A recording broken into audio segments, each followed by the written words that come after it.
வணக்கம். வள்ளுவரே, எங்கள் ஊர் தலைவர் ஒருத்தர் அடிப்படையில் நல்ல மனிதர் தான். ஒரு குறிப்பிட்ட விஷயத்தில் சந்தர்ப்ப சூழ்நிலையால் தப்பு பண்ணிட்டாரு. அது அவரது பெயர், புகழ், அந்தஸ்து, செல்வம் அத்தனையும் இல்லாமல் ஆக்கிடுச்சு. வள்ளுவரே, உண்மைதான் அப்பனே. சாதாரண மனிதர்களிலிருந்து நாட்டை ஆள்கிற அரசர்கள் வரை, அதுதான் நாட்டின் தலைவர்கள் வரை அத்தனை பேருக்கும் இந்த உண்மை பொருந்தும்.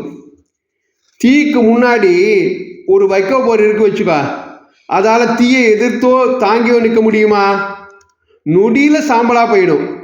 அப்படித்தான் நாம் செய்கிற குற்றங்களும். அதனால் எப்படி வைக்கோல் போர் பக்கம் தீப்பொறி கூட போயிடக்கூடாதுன்னு கவனமாக பார்த்துக்கிறோமோ, அது மாதிரி நம்மீதும் ஒரு சிறு குற்றம் கூட வந்துடாதபடி நாம் கவனமாக பார்த்துக்கணும்.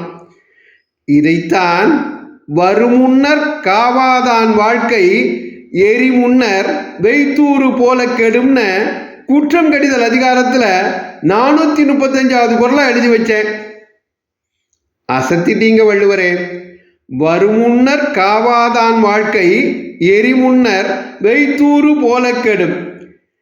எப்படி எளிதில் தீப்பிடிக்கக்கூடிய வைக்கோல் போர் மீது சிறு தீப்பொறி கூட வராமல் கவனமாக பார்த்துக்கிறோமோ, அப்படியே நம்ம மீதும் ஒரு சின்ன குற்றம் கூட வராமல் பார்த்துக்கணுங்கிறத, அதுதான் நமது வாழ்க்கைக்கு நல்லதுன்னு அருமையாக வழிகாட்டிட்டீங்க.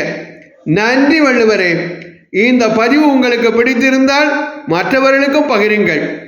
தொடர்ந்து திருக்குறள் தெளிவோம் பகுதியை கேட்க பாரதமணி திருநாடு சேனலை பின்தொடருங்கள். நன்றி, வணக்கம், ஜெய்ஹிந்த்.